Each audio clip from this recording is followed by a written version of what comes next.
broke into an entirely new medium. The telephone call I had from Tim Rice about The Lion King changed my whole career.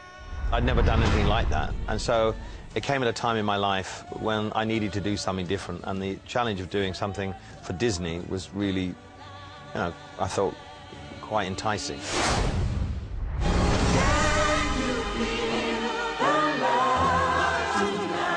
Elton wrote the soundtrack to The Lion King, which, as well as selling over 8 million copies, won an Oscar for the single Can You Feel the Love Tonight?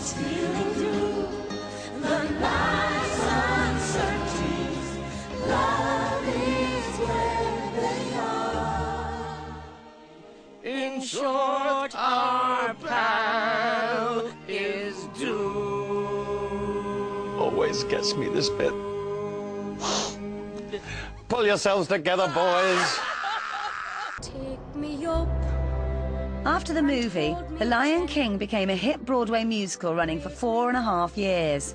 Elton was inspired to follow it up, and one hit musical soon led to another. Billy Elliot was something that I wanted to write as soon as I saw the movie at Cannes, and was able to work with Stephen Daldry, the original director, and that's been one of the greatest experiences of my life. Come on, son, get over it. It's all part of the gig.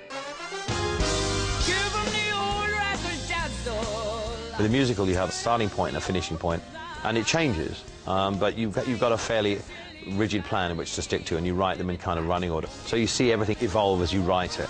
That's probably the finest musical I've done to date.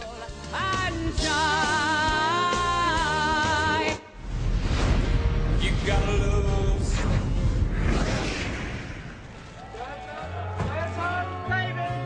Although he'd been married before, Elton had always been a confirmed bachelor. Then he met David Furnish. But it's impossible. This was someone who was my equal and was determined to be my equal from the word go. Somebody who had a job, their own flat, their own car, their own life. I mean, I'd taken hostages before that, so I just sort of kidnapped people and took them around the world with me. And you know, after 6, 7 weeks, you get the resentment coming through, because what role do they play? They just follow you around like a puppy dog.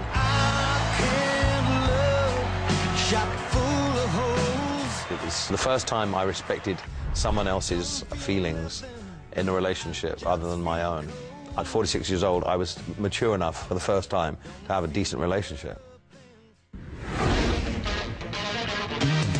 Soon after getting together with Elton, David Furnish gave up his job as an advertising executive and became a film student. His sensational first documentary revealed a side of Elton never seen before. Listen, I got 7 o'clock in the morning to get here, and I'm fucking person leaves my fucking clothes in the car. What the fuck's going on? I could give a fuck. I make music. I don't fucking make film. I hate something. There are fucking loads of them. And I tell you this, I am not doing this for you. Give her a leopard skin coat, she turns into Bet Lynch. He's not going to be back in 5 fucking minutes. He's gone right back in the Sarah Manhattan. My tantrums in that were just highlighted because it was just that followed me around the world for 2 years, and everyone has tantrums, and I wanted to show that as a part of an entertainer is a monster side of everyone who's an artist. What just happened? I don't want to talk about it.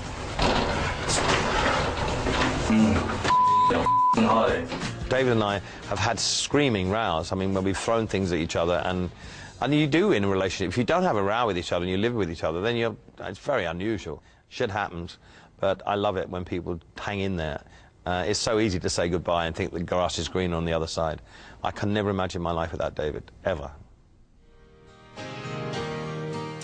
You gotta love someone. Elton and his partner, David Furnish, will take advantage of the new laws allowing gay civil partnerships. They get hitched at the Guild Hall in Windsor. I found a soulmate. It's very rarely in life that you can actually say that. Oh, I'm welling up.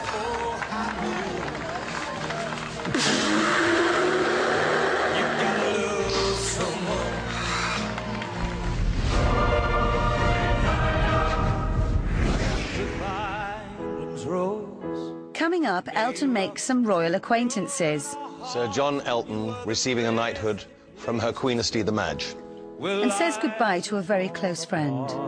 We had a really good friendship. being involved in the funeral was surreal. What was going through my mind is, don't fuck this up.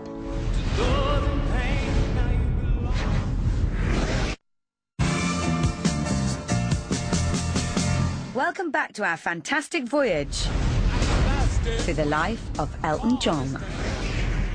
For a former pub singer from Pinner, Sir Elton John's circle of friends is far wider and more blue-blooded than he could have possibly predicted.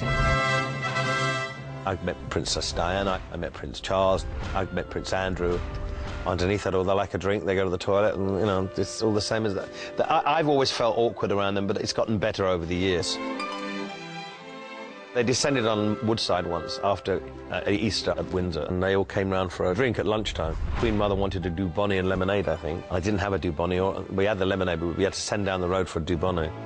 She was dancing with me, and she was saying, "I suppose you meet a lot of interesting people in your world." And I said, "Yes." I said, "Yes, Your Majesty, I'm dancing with you, for example." When we were looking in the garden, she said, "You know, you have the best view of Windsor Castle in Berkshire." I said, "Oh, look, my daughter's in." So the flag was flying, which I thought was very funny. Princess Margaret came to one of my shows, Louder Than Concord, but not quite as pretty.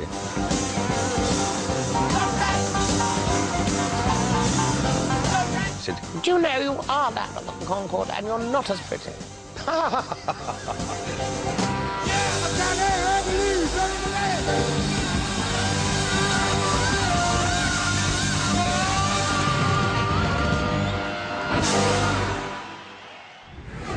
In February 1998, Elton John became Sir Elton John. Sir John Elton, for services to music and charity. Sir John Elton receiving a knighthood from Her Queenesty the Madge.